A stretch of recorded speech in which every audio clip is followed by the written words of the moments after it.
রাজধানীর বাজারে বেড়েছে ব্রয়লার মুরগির দাম। এক মাসের ব্যবধানে কেজিতে বেড়েছে 10 থেকে 15 টাকা। যদিও ব্যবসায়ীরা বলছেন কিছুদিনের মধ্যে আবারও পণ্যটির দাম কমতে শুরু করবে। দামের ঊর্ধ্বমুখী প্রবণতা সবজির বাজারেও। সপ্তাহের ব্যবধানে অধিকাংশ সবজির দাম বেড়েছে কেজিতে 10 থেকে 12 টাকা। তবে কমেছে নিত্যপণ্য পেঁয়াজের দাম।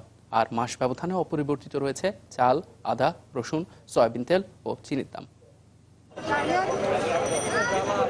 অনেকটা সাধ্যের মধ্যে মানুষের আমিষের চাহিদা পূরণ করে ব্রয়লার মুরগি। গেল কয়েক বছরে বাসাবাড়ি কিংবা রেস্টুরেন্ট সবখানেই বেড়েছে এর চাহিদা। তবে সপ্তাহের ব্যবধানে ব্রয়লার মুরগির দাম বেড়েছে কেজিতে প্রায় 5 থেকে 10 টাকা। আর মাসখানেকের ব্যবধানে বেড়েছে 10 থেকে 15 টাকা। কারওয়ান বাজারে এখন এটি বিক্রি হচ্ছে 155 থেকে 160 টাকায়। এটা শীতের কারণে খামারে মুরগি নাই, এই কারণে বাচ্চার রেট বেশি, এই কারণে মালের দামটা বাড়ে গেছে। এখন গরমের সিজন চলে আসছে, এখন দাম কিছুটা কমে যাবে। খুবই বেশি, আমরা এলাকাতেও পাচ্ছি 160 করে, এখানেও চাচ্ছে 160 করে। চড়া দামের গরম সবজির বাজারেও। সম্প্রতি বৃষ্টির পর অধিকাংশ সবজির দামই বেড়েছে কেজিতে 10 থেকে 12 টাকা। ব্যবসায়ীরা জানালেন সার্বিকভাবে সবজির সরবরাহ খুব একটা আশানুরূপ নয়।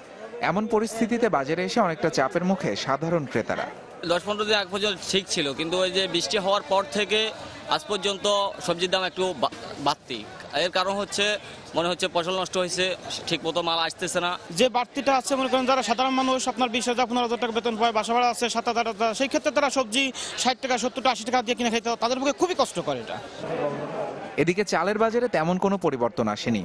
মানভেদে প্রতি কেজি মিনিকেট বিক্রি হচ্ছে 50 থেকে 52 টাকায়, আর বিয়ার 28 বিক্রি হচ্ছে 37 থেকে 40 টাকায়।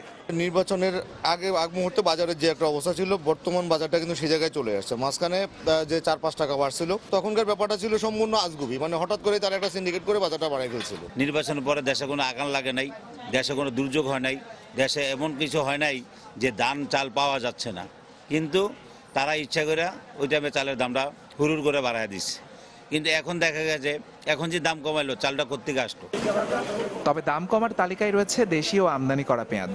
অপরিবর্তিত রয়েছে আদা, রসুন, সয়াবিন তেল ও চিনির দাম।